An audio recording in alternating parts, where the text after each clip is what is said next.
DNet? Have you? Yeah, I follow it. I follow it. What are your impressions on it? It's totally different from what WWE and TNA are doing right now, style-wise. Do you think they're on the right path with the way they're going with it? Oh, man. I think it's got its good points, and I think it's got its bad points. I don't think the Ring of Honor that is today is the same Ring of Honor that there was 4 years ago. And I think that's what made Ring of Honor so special, is that every single match was a barn burner, and the guys worked for, 30 minutes apiece, and they went balls to the wall, and I think Ring of Honor doesn't have that anymore. I think they have it, but they're very selective of where they put that stuff. And I think that's what really separated Ring of Honor from everything else and how they built their following. And I think they really need to take steps in keeping that aspect of Ring of Honor alive, because that's what Ring of Honor was, And I think that's really the only thing that's missing from the product. Right. Now, Chris, do you follow WWE or TNA at all? Not at all. I don't ever watch it. I just caught the pay-per-view, what the hell was that? Backlash? Yeah, Backlash, and we ended up leaving after like the third or fourth match. Wow. Wow. So you were there live, or you watched? Oh no, I wasn't there live. I was at a bar and they had it on the big screen or whatever. Okay. And I was just so surprised. All the matches looked exactly the same, man. I mean, if you take away people's finishers and it was just a general finisher, the matches were pretty much the same, man. The falsies were all the same. Everything seemed the same, so we just left. Right. All right. Right. Well, I thought. What? I'm sorry. Do we have any callers on right now, Darius? Yeah, let's see. We got someone from the 850. If you want to drop something by, Chris Escobar, you're on the line. Caller, are you there? Caller is gone. He saved me, man. We scared him away. He was not expecting to get on. He was sitting there for a while, so I didn't want to interrupt in the middle of our I just wouldn't shut up. That's all. It's all good. They can call back. They know the number. But so you traveled up and down the road. What's the furthest you've gone for a payday? Florida. From Virginia? I mean, yeah, from Virginia to Florida. It's not even. I haven't went anywhere for a damn payday. That's the last thing on my mind whenever I'm going somewhere.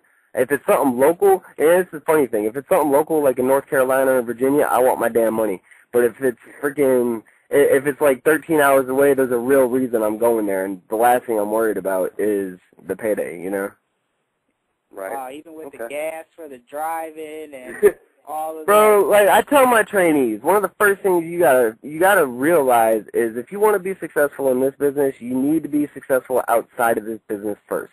Because it takes money to be around at the shows, and the only way you're going to get a job, unless you're absolutely phenomenal, is to have your face there all the time. Be fresh in people's minds. And if you're expecting gas covered on a freaking 13-hour trip one way, you're fucking out of your mind, and you're not going to get anywhere. You better hope you're really, really, really good. That's a good attitude to have. Now, Chris, have you ever been? I got a question from the chat room wanting to know if you've ever been booked or if you will be in Massachusetts anytime soon. Actually, my girlfriend's from there, yeah. I'm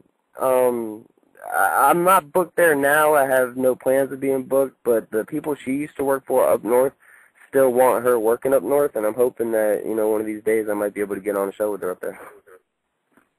Is she in the business, or? Yeah, her work name is Stefi. Is she a manager? What's her role? No, she's a worker. She's a worker. Which promotion is this? I know she worked Chaotic. I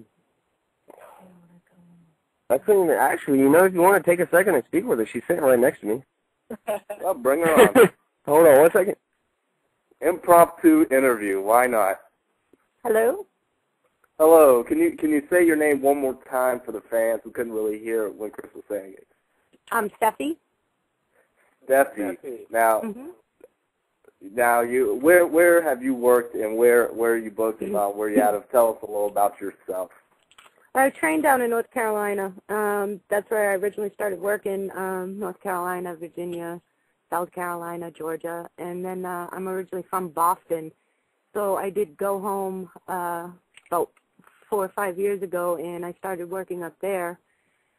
And I was working for New England Championship Wrestling, Triple W, which is an all-women's promotion, Chaotic, and those are pretty big promotions up there.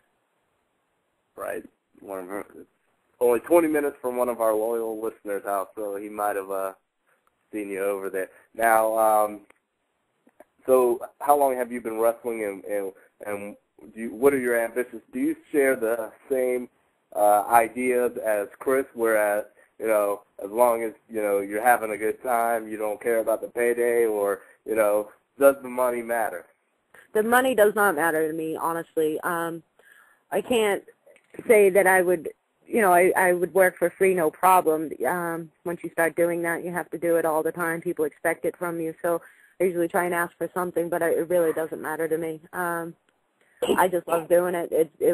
I've loved wrestling since I was a kid, and never dreamed that I would actually end up doing it. But once I found the school for it, I trained, and I've loved it ever since.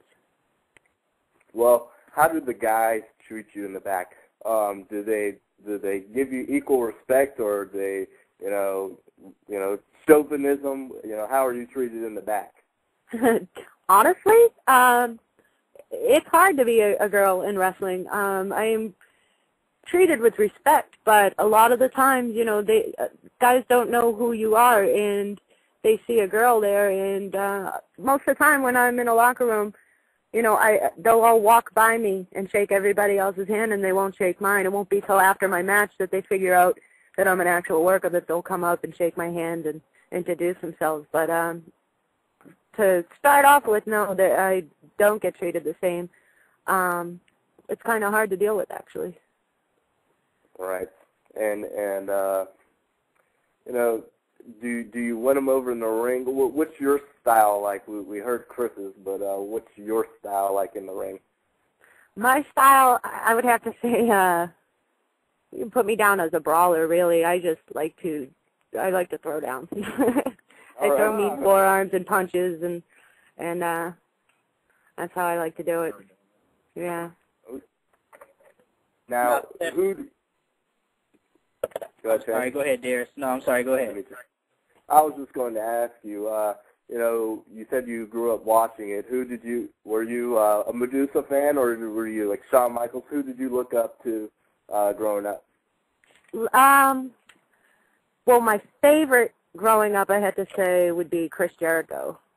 But right. Work-wise, I've always watched Eddie Guerrero and aspired to be like him, and Christian later on, and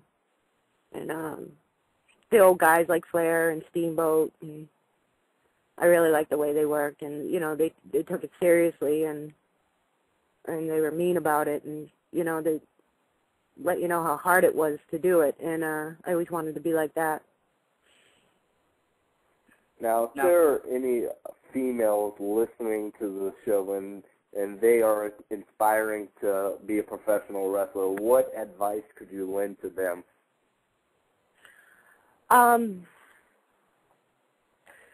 Stick to your dreams. Don't let anybody bring you down, especially if you're a girl. You know, it's hard. You take a lot of crap when you first get in. You get looked down upon a lot.